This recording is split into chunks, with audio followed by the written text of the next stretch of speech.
Bismillah. Assalamualaikum warahmatullahi wabarakatuh. Alhamdulillah. Salatu wassalamu ala Rasulillah. Asyhadu an la ilaha illallah wahdahu la syarika lah wa asyhadu anna Muhammadan abduhu wa rasuluhu amma ba'd. Hadirin yang semoga selalu Allah muliakan. Alhamdulillah kita memuji syukur pada Allah Subhanahu wa taala atas kesempatan yang begitu mulia ini. Pada hari ini kita bisa kembali menambah insyaallah ilmu yang bermanfaat dalam rangka mengangkat kejahilan pada diri kita dan juga mengangkat kejahilan pada orang yang lain. Semoga Allah Subhanahu wa taala ikhlaskan kita, Allah berikan ilmu yang bermanfaat, dan Allah jadikan ilmu ini berbuah amal yang soleh. Kita masih pada bab menyembelih untuk selain Allah Subhanahu wa taala, dan tersisa satu dalil, yaitu hadis yang diriwayatkan oleh Tariq ibn Syihab.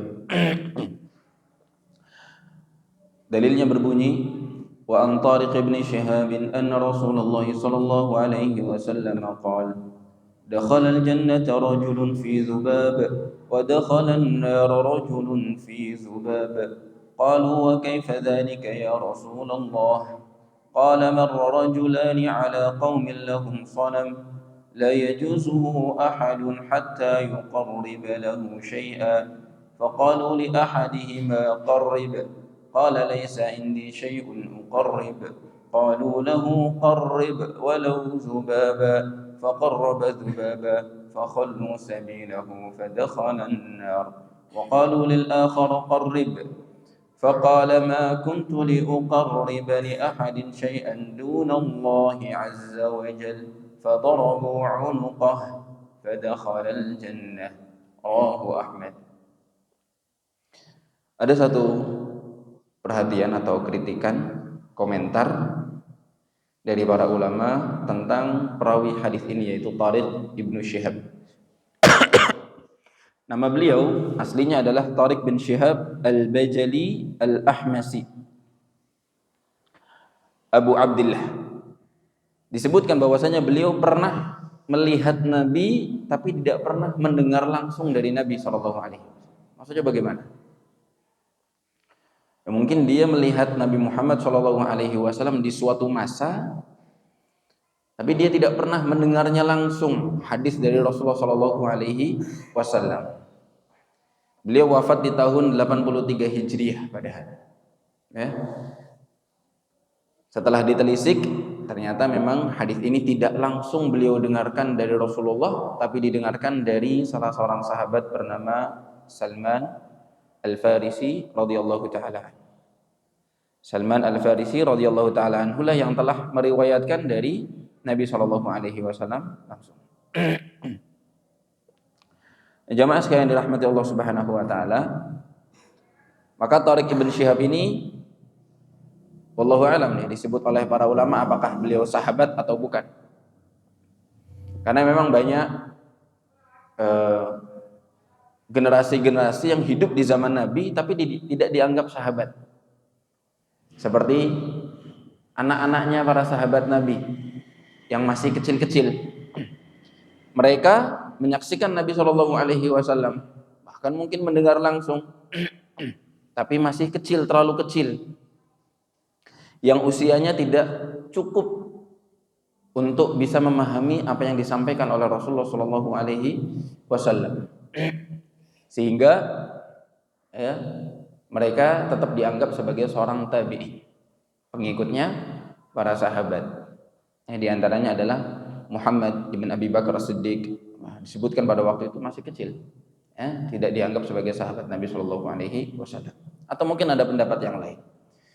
Ada juga para sahabat atau orang-orang yang mendapati masa jahiliyah bersama Nabi SAW, tapi kemudian masuk Islamnya mungkin setelah Nabi meninggal, ya, dan lain sebagainya. Mereka seringkali disebut al-mukhadram. Al-mukhadram minas sahabah. Nah, ikhwati fillah rahimani wa rahimakumullah, ya, sebagai perhatian bahwa Tariq Ibn Syihab ini tidak mendengar langsung dari Rasulullah, melainkan dari sahabat Salman Al-Farisi, salah seorang sahabat pemuda yang dikenal yang mengusulkan strategi perang Khandaq, ya, saat Nabi Shallallahu Alaihi Wasallam dan para sahabat dikepung di dalam kota Madinah dari orang-orang yang membenci Islam, dari orang-orang musyrikin dan juga orang-orang munafikin yang bersekongkol dengan mereka. Kata Salman Al-Farisi, Rasulullah Shallallahu Alaihi Wasallam bersabda, bercerita, dakhala al-jannata rajulun fi zubab wa dakhala an-nar rajulun fi zubab. Ada orang masuk surga karena seekor lalat, ada orang masuk neraka karena seekor lalat. Disebutkan. Nah, ini kami minta izin untuk mengambil syarahnya dari kitab Al-Jadid fi Syarh Kitab Tauhid. Kata beliau, bisa jadi mereka berdua ini adalah dari Bani Israel.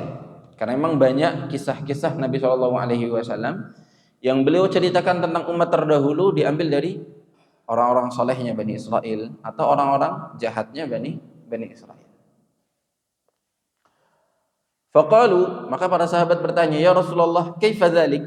Kok bisa ada orang masuk surga karena seekor lalat, masuk neraka karena seekor lalat? Bagaimana ceritanya? Ini jelas mudah sekali, ya. Bagi Allah Subhanahu wa taala yang Maha berkehendak. Ya. Bahkan hanya karena seekor lalat pun seorang bisa masuk surga, bisa masuk neraka.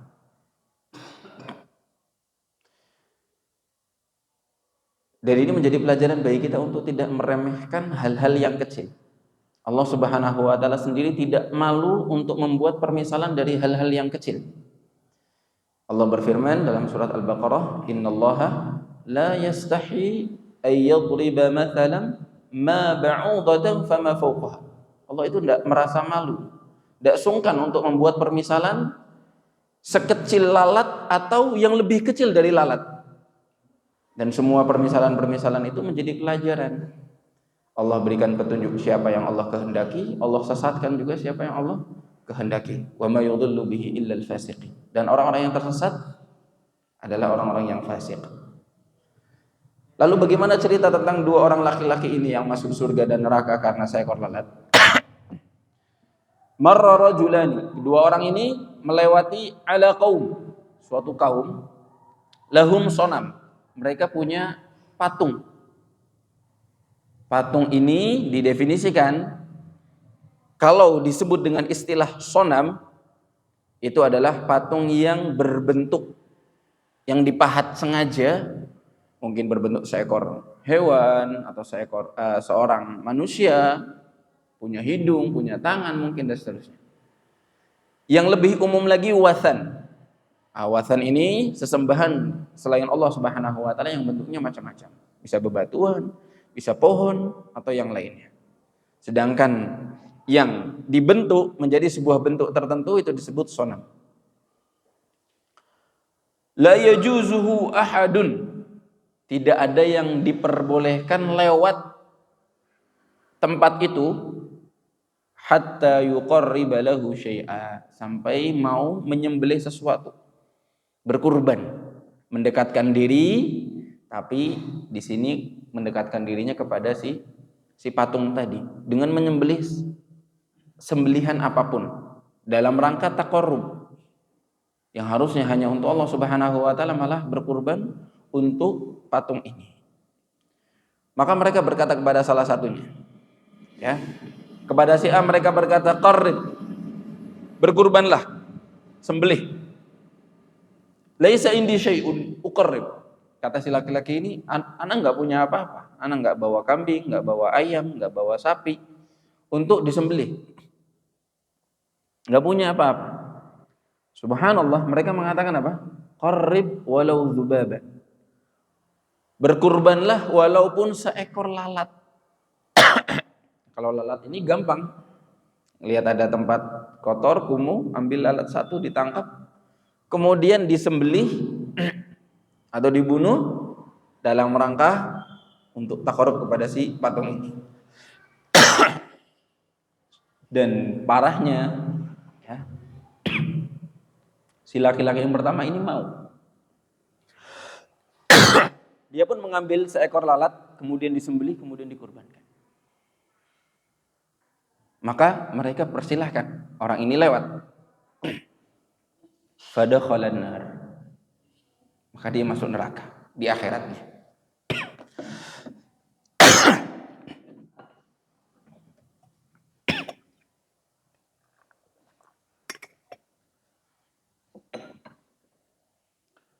Yang dipandang bukan lalatnya yang kecil, tapi niatnya.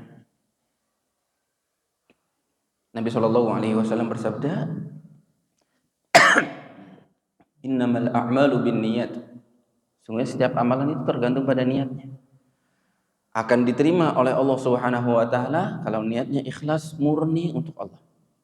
Sebaliknya, kalau niatnya rusak, niatnya ingin dipuji atau bahkan benar-benar ditujukan ibadah itu kepada selain Allah, kata Allah, taraktuhu wa syirkahu. Siapa yang berbuat syirik, aku akan tinggalkan dia dan juga dengan sekutunya. Ditinggalkan juga amalannya, amal ibadahnya, karena diniatkan syirik, baik syirik kecil maupun syirik besar, Allah biarkan bersama sekutunya yang dianggap sebanding dengan Allah Subhanahu wa taala. Allah biarkan juga mereka semua masuk ke dalam neraka. Sedangkan orang yang kedua, wa qalu lil akhari qarrib, berkata kepada yang lain, berkurbanlah. Nah, orang yang kedua ini mengatakan dengan tegas, dia punya prinsip tidak boleh berkurban kepada selain Allah walaupun seekor lalat. Kata beliau, ma kuntu li uqarriba syai'an li ahadin syai'an dunallahi azza wa jalla. Ana enggak bakal mau sekalipun berkurban satu hal pun untuk selain Allah Subhanahu wa taala. Fa darabu unuqah, maka mereka bunuh dia. Ya, darabu unuqah, memegal lehernya, kemudian mati. Tidak bisa melewati kaum tersebut. Tapi kemudian di akhiratnya wa dakhalal jannah, dia masuk surga. Dan ini Allah Subhanahu wa taala maha adil. Sehingga kita sebagai seorang mukmin yang yakin betul ada surga, ada neraka, semuanya akan dibalas, maka sikap kita bertolok ukur kepada benar atau tidaknya, akan berhasil atau menghasilkan surga atau menghasilkan kita masuk neraka. Seberat apapun itu. Dan si laki-laki ini mau berkorban dirinya, tapi tidak mau mengorbankan agamanya, tidak mau mengorbankan akidahnya. Dia jaga betul, karena dia tahu betul bahwasanya dunia ini sementara, semua orang pasti mati. Dan dia mungkin berpikir, kalau seandainya saya berhasil lewat kaum ini, berhasil melewati mereka, bebas, selamat, nanti juga saya bakalan mati juga, kapanpun. Mungkin karena musibah yang lain, mungkin karena tertabrak, mungkin karena dibunuh orang yang lain, perampok, pencuri. Maka beliau mengatakan, tidak masalah mati di dunia, yang penting di akhirat dia berharap selamat di mata Allah Subhanahu wa taala.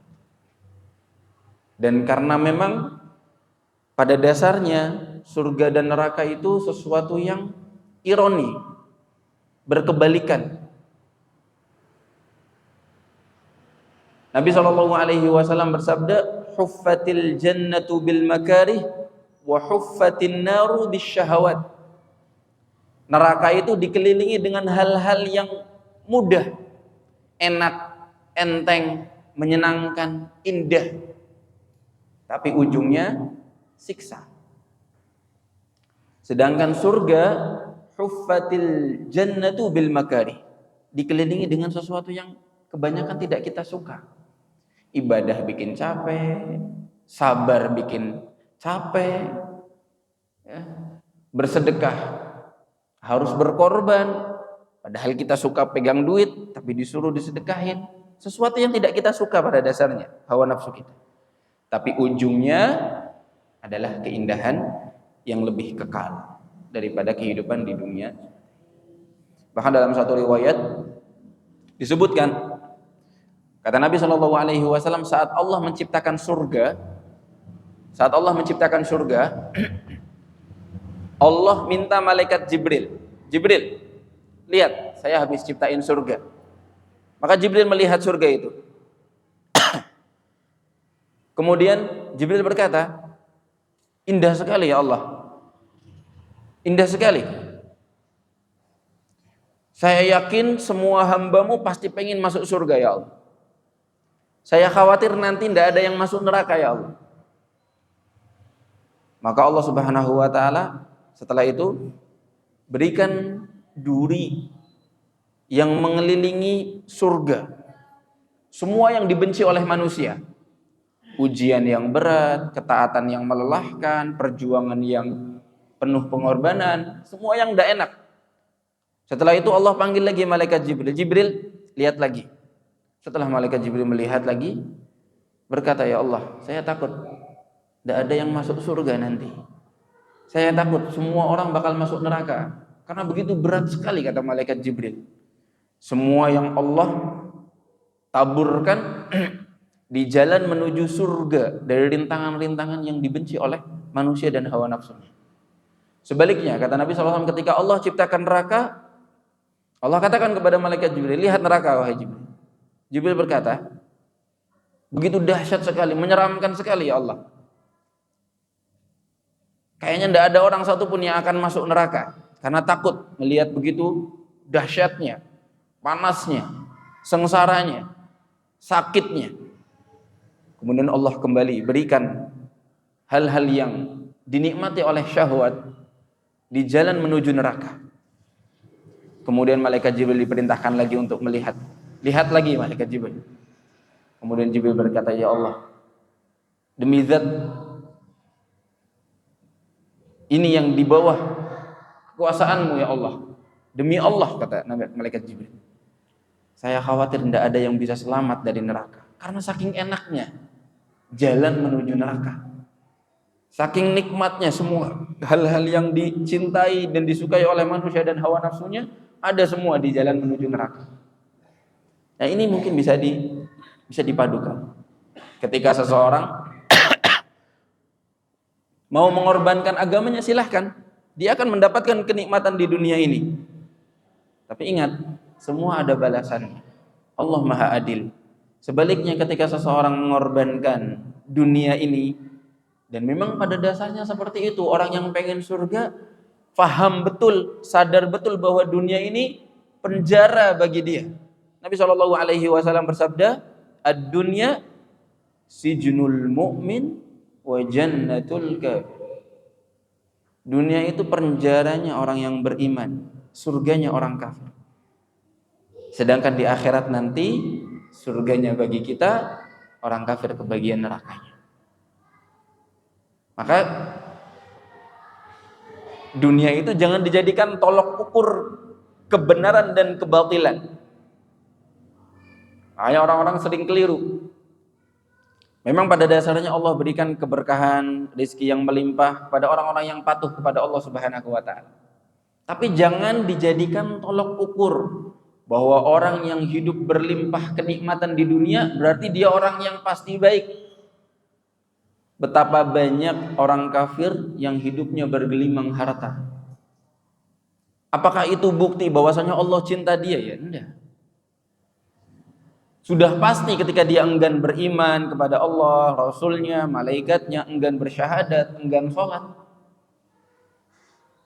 Tidak bisa dijadikan tolak ukur. Mau dia sekaya apapun, sesehat apapun, sepintar apapun, dia tetap salah di mata Allah Subhanahu wa ta'ala. Nah, Ini pelajaran yang begitu mulia yang diambil dari kisah ini. Ya. Sehingga kita tidak meremehkan, tidak juga meremehkan amal soleh yang kecil. Kalau kita ikhlas, ya, Allah bisa ganjar dengan ganjaran yang berlipat-lipat. Ya. Allah bisa kasih kebaikan, kemudian dilipat gandakan menjadi 10, kemudian dilipat gandakan menjadi 700 kali lipat, kemudian dilipat gandakan sejumlah yang tanpa batas kebaikan-kebaikan yang kita kerjakan. Itu Allah Subhanahu wa taala Maha berkehendak. Seperti yang disebutkan oleh para ulama salaf, rubba amalin saghirin tu'azzimuhu niyyah wa rubba amalin kabirin tusaghiruhu niyyah. Betapa banyak amal yang sepele, remeh, tapi karena niatnya yang begitu ikhlas jadi agung dan besar di mata Allah Subhanahu wa taala. Allah berikan ganjaran yang sebesar-besarnya. Sedekah cuman 1.000 misalnya, ketika berangkat ke masjid, dia sisihkan uang 1.000, hanya 1.000 perak, tapi dia ikhlas, dia sembunyikan dari pandangan manusia, dia benar-benar tulus pengen bantu masjid misalnya. Ya, saya sering sholat di masjid ini, saya pengen bantulah untuk listriknya mungkin, atau untuk kebersihannya, untuk gaji guru-gurunya, imamnya, muazzinnya, takmirnya. Dengan ketulusan itu Allah lihat, dengan 1.000 itu Allah berikan surga yang mulia. Sebaliknya, betapa banyak amal yang begitu besar menjadi kecil di mata Allah karena niat juga. Karena niat juga. Orang sedekah misalnya ngasih 10 juta. Tapi apa? Berbangga. Pengen dilihat orang dengan tujuan pengen dipuji, dipuja, disanjung. Bukan pengen diteladani, tapi pengen agar orang-orang tahu saya itu orang dermawan. Atau ketika bersedekah mengucapkan kata-kata yang tidak enak bagi yang diberi misalnya. Ketika dimintai donasi, ngasih segeplok. Tapi ngomongnya nggak enak, jaluk baen sih misalnya. Minta terus. Kalau mau kasih, kalau enggak mau kasih ya sudah, diam. Qaulun ma'rufun wa maghfiratun khairum min shadaqati yatba'uha adza. Lebih baik diam atau memberi maaf atau minta maaf, lebih baik daripada sedekah tapi diikutkan dengan ucapan yang menyakiti. Meskipun sebesar apapun yang dia berikan, tapi kalau niatnya salah, malah sepele di mata Allah atau bahkan mungkin tidak mendapatkan apa-apa. Ini dalam amal soleh kita tidak meremehkannya, karena niat. Ketika sudah ikhlas lillahi ta'ala, Allah akan melihat niatnya, bukan lihat nominalnya. Allah tidak akan melihat jumlahnya, tapi Allah akan melihat usahanya. Begitu juga kita tidak meremehkan amal yang buruk atau kemaksiatan. Kadang-kadang kita meremehkan terkait misalnya masalah aurat. Ini menjadi ujian, musibah yang menimpa siapa saja. Dan dirasakan, disadari oleh siapa saja. Mengakui insya Allah semua orang. Jika ada wanita, kita diperintahkan untuk menundukkan pandangan. Itu berat sekali. Yang bukan mahram kita. Kemudian menganggap remeh. Malah dipandang. Ya, malah bercanda. Dilihat sepele. Di jalanan semua orang ditengokin, ya, dilirik dan lain sebagainya. Sampai akhirnya dia anggap remeh, akhirnya nambah lagi. Ada orang tidak pakai kerudung, tidak pakai jilbab, lehernya kelihatan, dianggap biasa. Sampai akhirnya seterusnya, dadanya kelihatan, pahanya kelihatan, dianggap biasa dilihat. Dan itu numpuk sampai akhirnya menjadi dosa yang begitu besar dan berat untuk dilepaskan. Orang ketika sudah candu pada hal tersebut susah melepasnya. Di handphone misalnya, scroll sana sini, anggap remeh. Oh ini cuman nggak pakai kerudung doang, nggak apa-apa lah.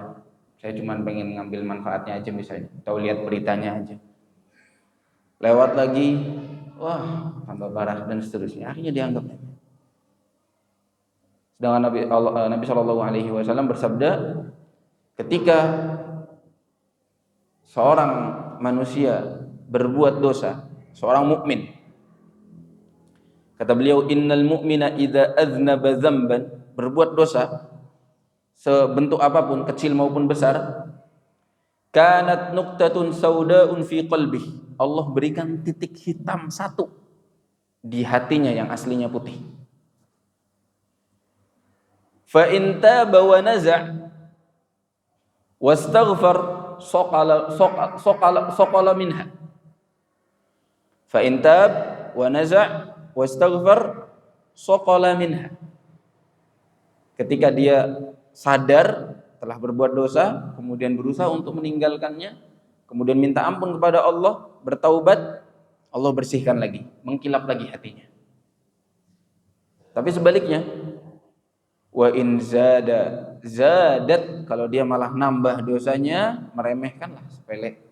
Dari yang asalnya nuktah, satu titik kecil, zadat, nambah, hatta yughallafa biha qalbu, sampai semua hatinya sebulat-bulatnya tertutup dan terselimuti oleh dosa yang awalnya satu titik hitam menjadi selimut hitam bagi hatinya.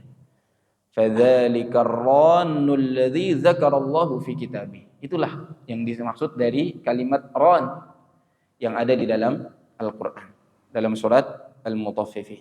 Kalla bal rana ala qulubihim.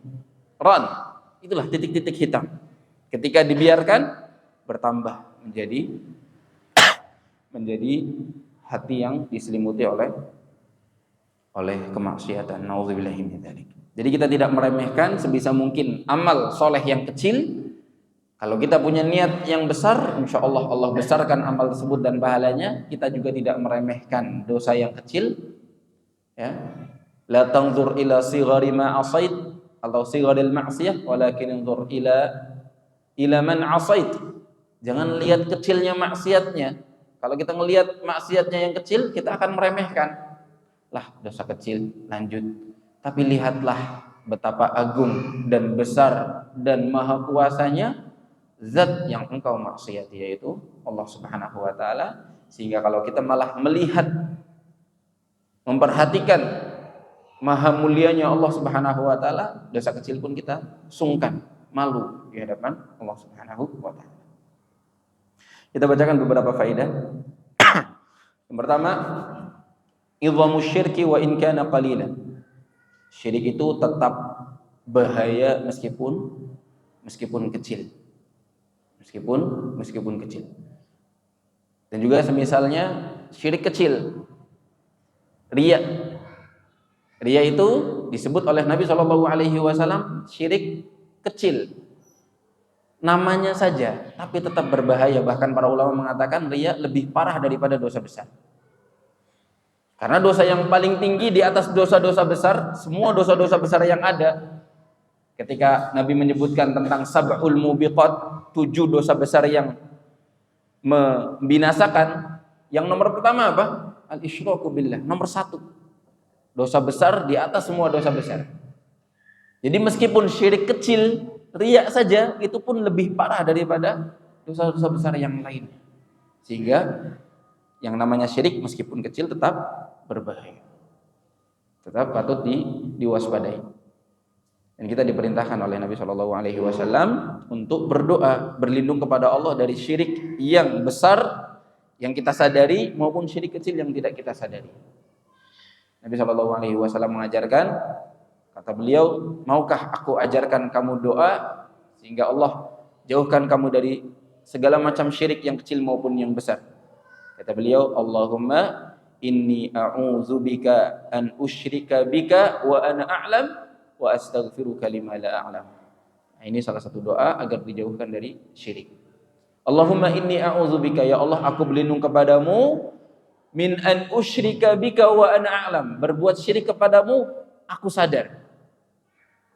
Wa astaghfiruka lima la a'lam, dan aku mohon kepada ampunan kepadamu ya Allah dari perbuatan syirik yang tidak aku sadari.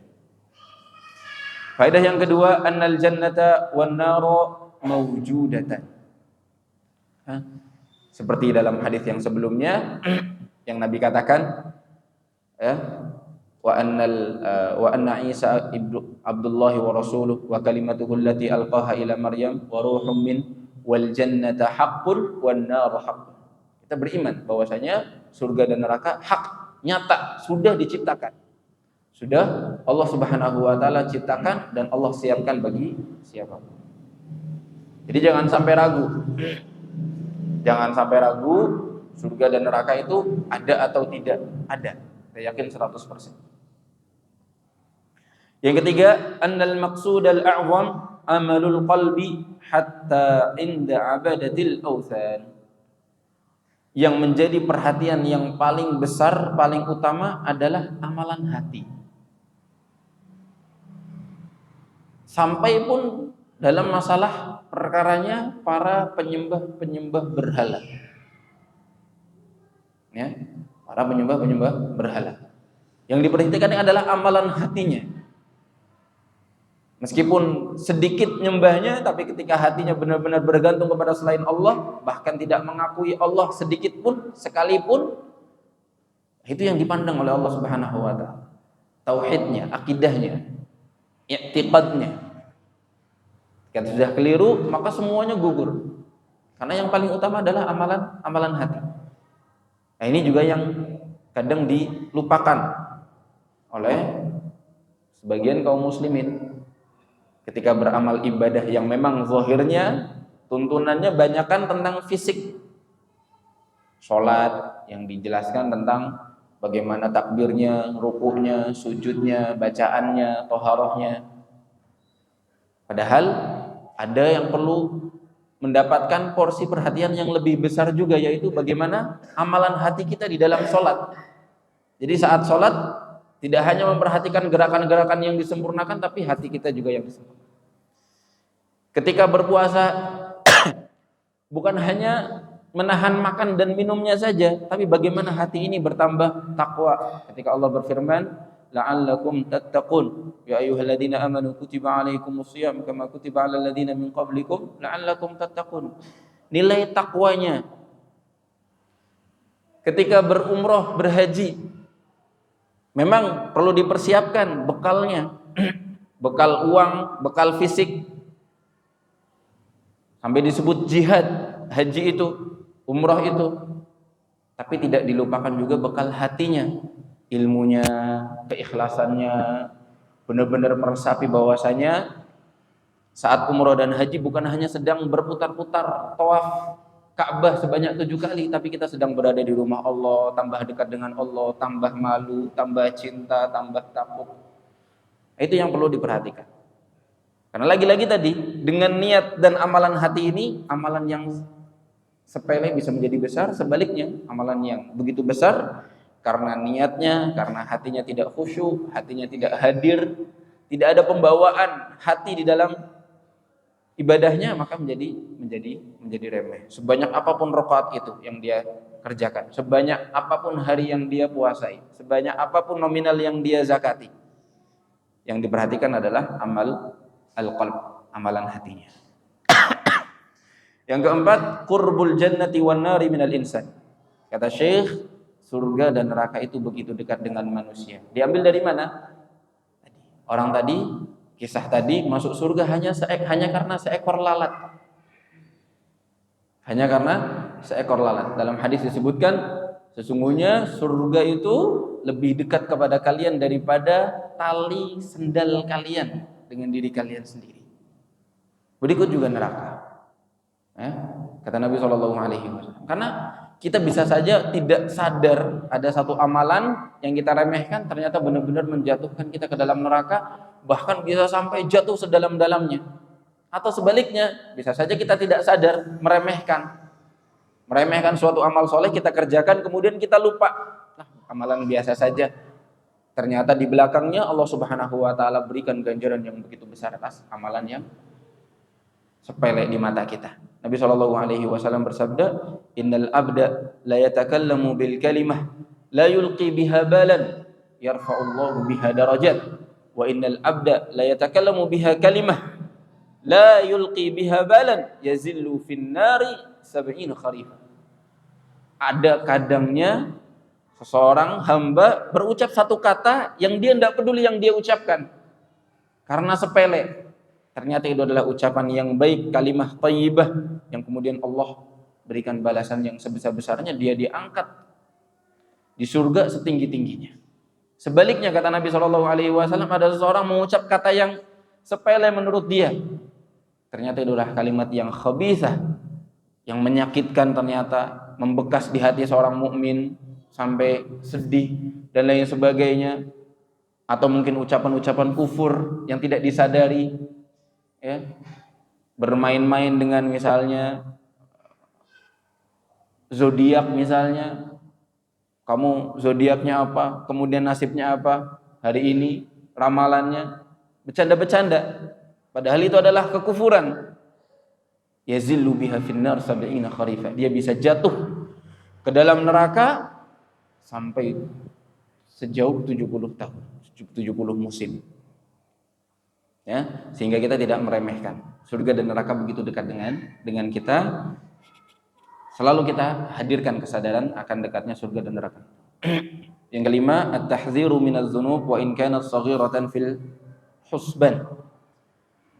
Berhati-hati dari dosa meskipun dikira kecil hisabnya, ya. Tetap memperhatikan tadi bahayanya ketika dosa meskipun kecil dibiarkan bisa numpuk sampai begitu menghitam, legam di dalam hati manusia.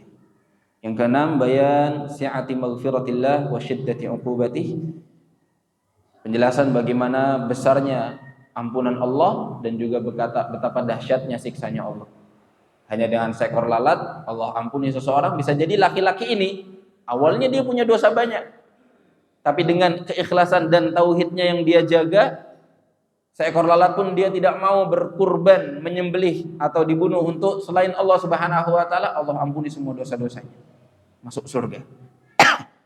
Sebaliknya, ya, besar sekali siksanya Allah Subhanahu wa taala. Hanya dengan seekor lalat, mungkin yang ini, yang orang pertama tadi yang mau berkurban, dia aslinya orang baik, mungkin amal solehnya banyak, tapi ketika dia mau berbuat syirik demi untuk keselamatan dirinya, Allah Subhanahu wa taala masukkan dia ke dalam neraka. Tentunya karena dia ridho. Karena di sini disebutkan, disinggung oleh Syekh. Ini satu hal yang membuat kami lebih tertarik mengambil penjelasan dari Al-Jadid Syarh Kitab Tauhid, karena beliau kadang-kadang menyinggung hal yang lain yang ada kaitannya. Di antaranya beliau menyinggung tentang kisahnya Ammar bin Yasir, yang Allah Subhanahu wa taala turunkan ayat khusus tentang Ammar bin Yasir ketika dipaksa untuk mengucapkan kalimat kufur. Dipaksa untuk mengucapkan kalimat kufur, yaitu Manat, Lat, Uzza atau yang lainnya, sesembahannya orang-orang kafir. Karena memang kondisinya pada waktu itu Ammar, bapaknya Yasir, ibunya Sumayyah mendapatkan siksaan yang begitu besar sampai ibu dan bapaknya tumbang, wafat. Ammar pun disiksa begitu berat. Kemudian dipaksa mau dilepaskan. Sebutkan nama-nama ini. Manat, Lat, Uzza dan lain sebagainya. Kemudian akhirnya dia mengucapkan kata-kata itu karena disiksa begitu berat. Lalu Allah Subhanahu wa taala turunkan memberikan penjelasan bahwa saat mengucapkan kata-kata itu Ammar bin Yasir sebenarnya hatinya tidak ridho, hatinya tidak tenang, sehingga Allah ampuni, Allah maafkan, tidak masalah. Kata Allah Subhanahu wa taala, illa man ukriha wa qalbuhu mutmainnun bil iman. Kecuali orang-orang yang dipaksa dan hatinya merasa nyaman dengan keimanan dan merasa tidak nyaman dengan kesyirikan.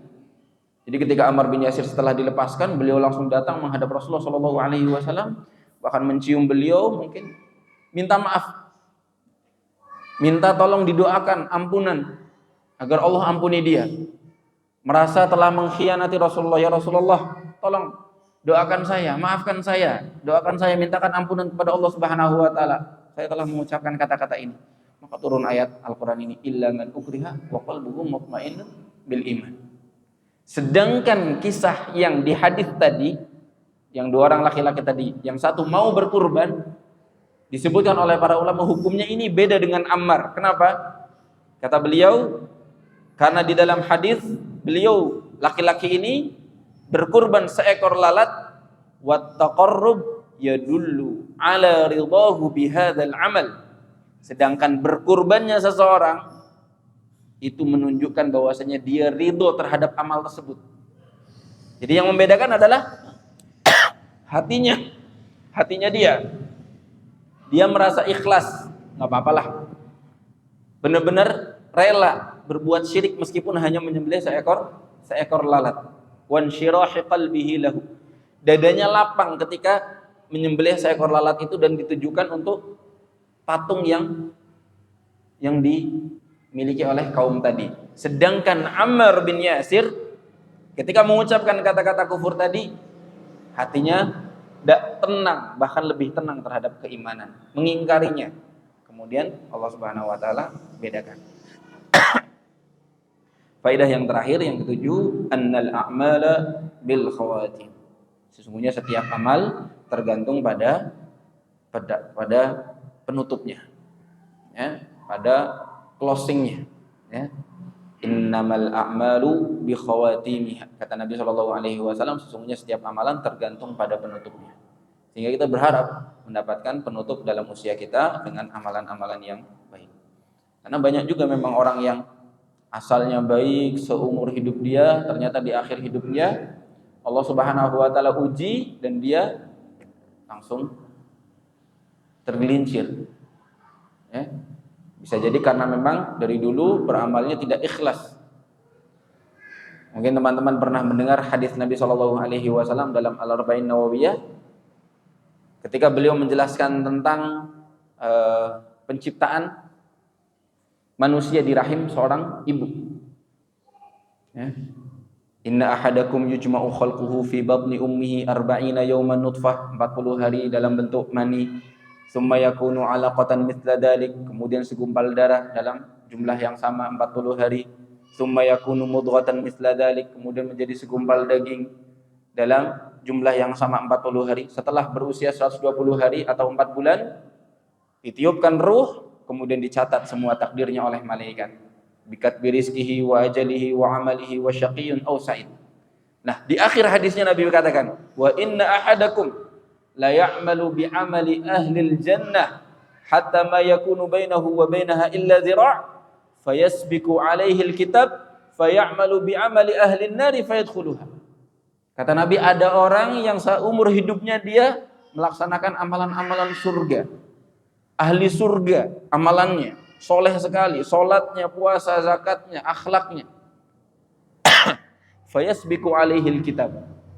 Tapi ternyata takdir mengatakan hal lain. Fayamalu bi amali ahli nar. Di akhir hidupnya dia mengamalkan amalan ahli neraka. Fayadkhuluha.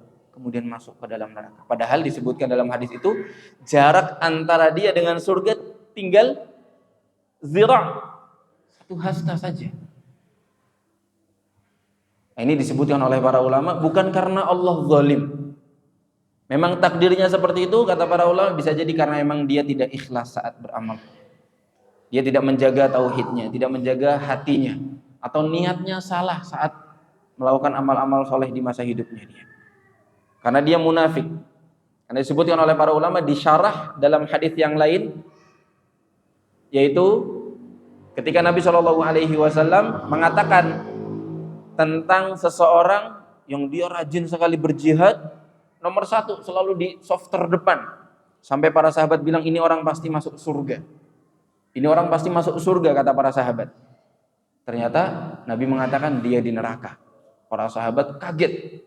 Sehingga ada salah seorang yang membuntuti laki-laki tadi, ternyata didapati dalam satu peperangan dia terhunus pedang tapi tidak sampai mati. Ketika sedang sendirian, sepi, tidak ada yang lihat, dia sudah tersungkur tapi belum mati. Dia berdirikan pedangnya di atas tanah, kemudian dia tancapkan perutnya sendiri, bunuh diri. Alasannya apa?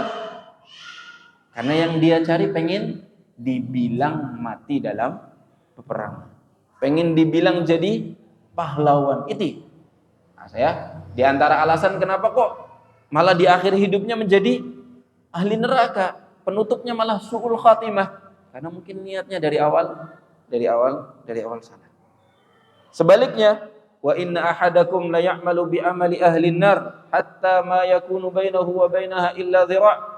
Dari awal mengerjakan amalan ahli neraka, jahat sekali pokoknya, tidak taat, maksiat, sampai tidak tersisa antara dia dengan neraka kecuali satu hasta.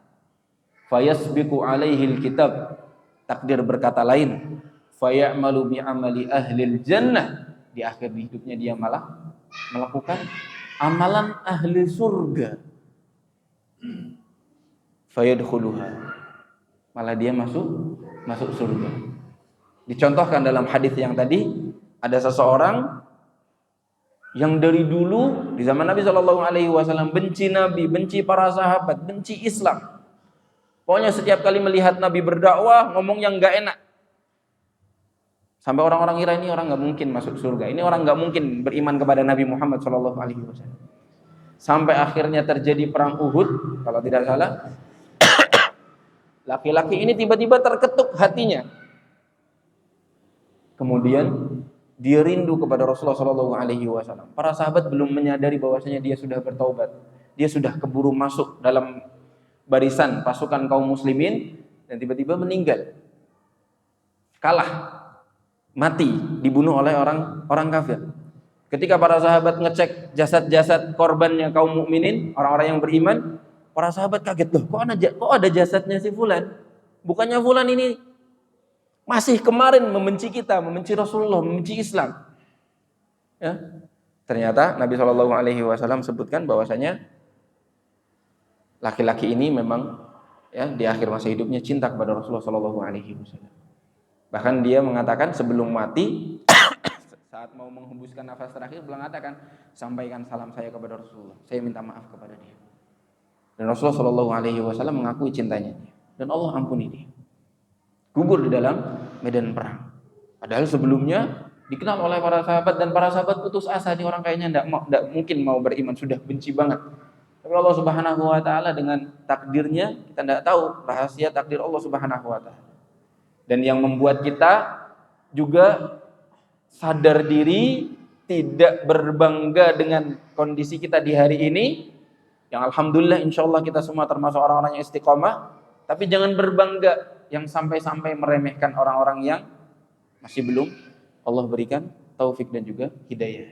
Karena kita tidak tahu akhir hidup kita bagaimana, kita tidak tahu akhir hidup mereka bagaimana. Mungkin besok, na'udzubillah, ada orang yang dulunya mukmin jadi orang kafir, besok yang hari ini masih kafir, besok ternyata dia menjadi orang yang beriman. Nabi Shallallahu Alaihi Wasallam menyebutkan itu termasuk fitnah di akhir zaman. Ya. Kata beliau, kaqita'il lailil muzlim, seperti malam, gelapnya malam yang datang bertubi-tubi, seperti ombak yang menggulung-gulung. Fitnah itu di akhir zaman. Bisa saja kata beliau, yusbihul rajulu mu'minan wa yumsi kafiran. Paginya ada orang beriman, sorenya sudah kafir. Atau sebaliknya, paginya atau sorenya dia mukmin, besoknya dia atau paginya dia kafir. Nauzubillahi min dzalik. Nah, ikhwati fillah rahimani wa rahimakumullah. Dengan ini sudah selesai bab menyembelih untuk selain Allah yang dianggap sebagai kesyirikan, bahkan menjadi sebuah syirik besar meskipun yang disembelih adalah seekor lalat yang kecil dan sepele, remeh di mata kita. Selanjutnya terkait tentang Bab yang berikutnya, la yuzbahu lillahi bimakanin yuzbahu fihi li ghairillah. Tidak boleh menyembelih untuk Allah tapi di tempat yang biasa digunakan untuk menyembelih kepada selain Allah Subhanahu wa taala. Menyembelih untuk Allahnya salah satu perbuatan yang dibenarkan. Tapi menyembelihnya di tempat yang biasa digunakan untuk menyembelih pada selain Allah, mau berkurban misalnya, mau menyembelih terus mau dibagi-bagi di tempat yang memang di situ banyak kesyirikan, disembelihnya di situ, maka tidak boleh. Tempat yang memang ma'ruf masyhur, komunitas yang berbuat syirik kepada Allah, menyembelih kepada selain Allah, maka tidak boleh. Nah, ini kita bacakan ayat-ayatnya kalau masih ada waktu. Insya Allah kita beri kesempatan bagi teman-teman yang ingin bertanya setelah dikumandangkan azan.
Fadhol, barangkali ada yang mau bertanya.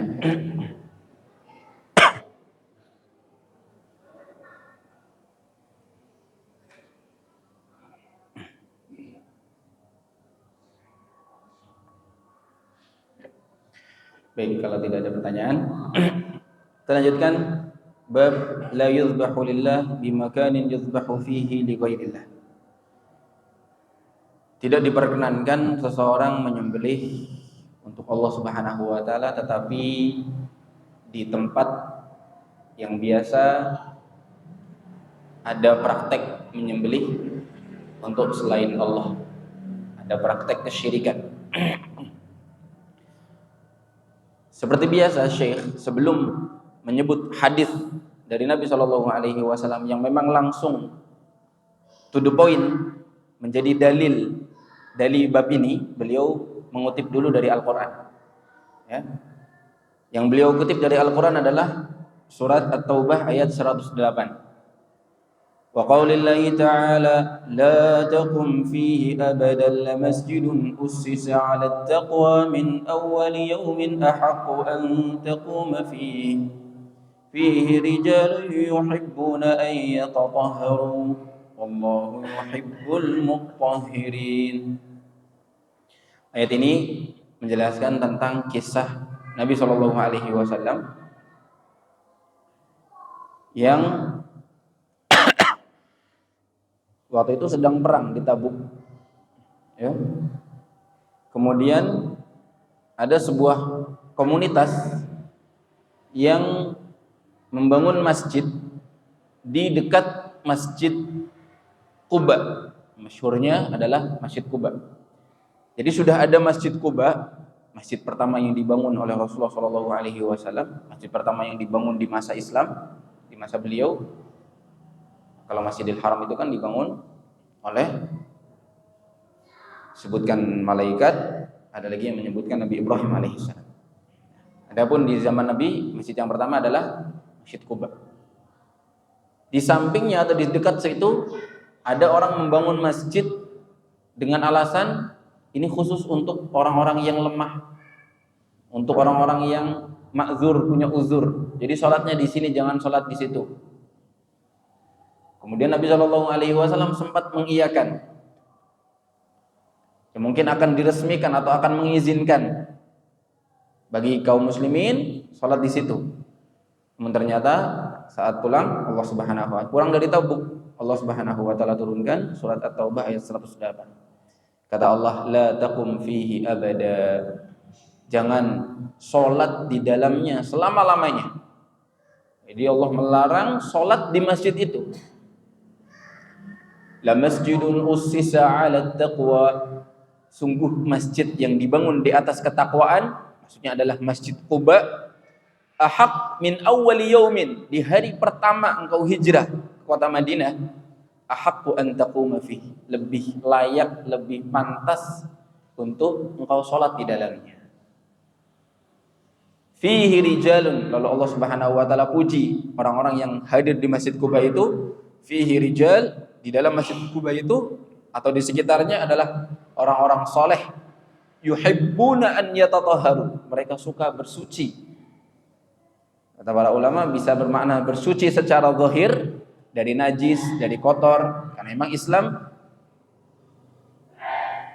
mendukung kebersihan, mendukung kesucian, tidak suka dengan yang kotor dan najis. Wallahu yuhibbul mutahhirin, dan Allah mencintai orang-orang yang bersuci. Namun kemudian para ulama menambahkan mereka juga bersuci pada hati-hati mereka dan amal-amal mereka dari perbuatan dosa dan juga dari perbuatan syirik. Ternyata masjid yang dibangun di sampingnya itu adalah masjid yang dibangun oleh orang-orang munafikin yang niatnya untuk memecah belah kaum muslimin. Maka Nabi Shallallahu Alaihi Wasallam sepulang dari perang Tabuk memerintahkan, setelah ayat ini turun, memerintahkan untuk hancurkan masjid itu. Jadi kalau ada orang bangun masjid niatnya untuk memecah belah kaum muslimin, maka tidak. Dan ini mungkin bisa menjadi faedah bagi kita bahwa kalau memang sudah ada masjid, lebih baik tidak membangun masjid yang terlalu dekat, ya, terlalu dekat. Kan kalau tidak salah di aturan Kemenak atau apa, ada jarak minimal antara satu masjid dengan masjid yang lain. Meskipun itu tidak baku, yang terpenting adalah jangan sampai niatnya, zahirnya memecah belah kaum muslimin. Kalau memang sudah ada masjid, tapi kecil misalnya, kemudian kita bangun masjid jarak setengah kilo atau kurang dari 1 kilo, tapi lebih besar agar bisa banyak menampung kaum muslimin, karena memang seringkali di masjid yang sudah ada tidak muat, orang-orang sampai sholat di jalanan misalnya, maka boleh-boleh saja, tidak masalah. Meskipun tidak terlalu jauh. Tapi kalau niatnya untuk memecah belah kaum muslimin tidak boleh. Ya, kita mencukupkan masjid yang sudah ada, meskipun mungkin masih ada kurang-kurangnya, kita lebih baik menjaga persatuan. Ya, selama kita masih sama-sama orang yang beriman, kiblatnya masih sama, sholatnya masih sama, dan seterusnya. Nah, di sini disebutkan bahwa ayat ini Allah Subhanahu wa taala melarang nabinya untuk sholat di masjid yang diberi julukan ya dengan masjid diror, ya, masjid yang merusak, masjid yang niatnya membahayakan kaum muslimin, memecah belah kaum muslimin. Kenapa? Karena ussisa awwala ma ussis alal maqasidil khabithati sayyi'ah. Saat dibangun, saat didirikan di atas fondasi niat yang buruk, yang salah, yaitu memecah belah kaum muslimin. Lalu Allah perintahkan Nabi cukup sholat di Masjid Quba saja. Karena Masjid Quba masih menampung. Masjid Quba dibangun dari awal niatnya atas ketakwaan, ussisa 'alat taqwa. Nabi ketika hijrah dari Mekah ke kota Madinah mampir ke kampung, waktu itu Quba masih jauh dari pusat kota Madinah. Mampir di situ, bahkan menginap 3 sampai 5 malam, kalau tidak salah 3 atau 4 malam.